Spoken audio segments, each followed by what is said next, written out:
రామాయణంలోని 5వ భాగం సుందరకాండ అని పిలుస్తారు. ఇది హనుమంతుడి మహత్యాన్ని, భక్తిని, బుద్ధిమత్తను మరియు ధైర్యాన్ని వివరించే ఘట్టం.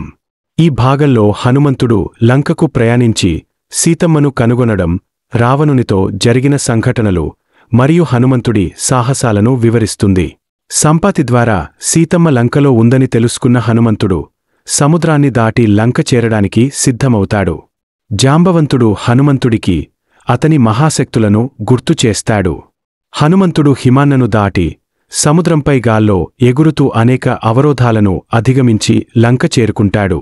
లంకలోకి ప్రవేశించే ముందు హనుమంతుడు తన ఆకారాన్ని చిన్నదిగా మార్చుకుని రావణుడి మాయా నగరాన్ని గమనిస్తాడు. లంకద్వారం దగ్గర ఉన్న లంకిని అనే రాక్షసి హనుమంతుడిని ఆపేందుకు ప్రయత్నిస్తుంది.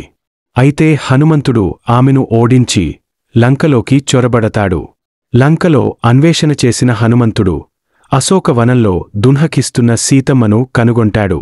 సీతమ్మను ఓదారుస్తూ రాముడి గురించి సమాచారాన్ని అందిస్తాడు.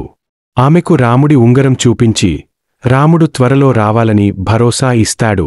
హనుమంతుడు రావణుడిని కలుసుకుని సీతమ్మను వెంటనే రాముడికి అప్పగించమని హెచ్చరిస్తాడు.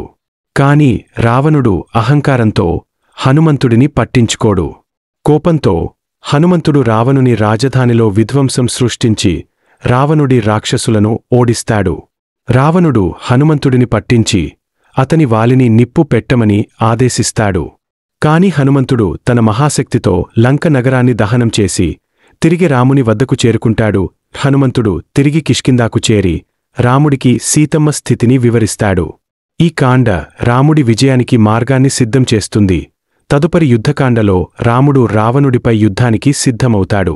సుందరకాండ ధైర్యం, నిబద్ధత, భక్తి మరియు విజయానికి అవసరమైన ఆత్మవిశ్వాసాన్ని వివరిస్తుంది.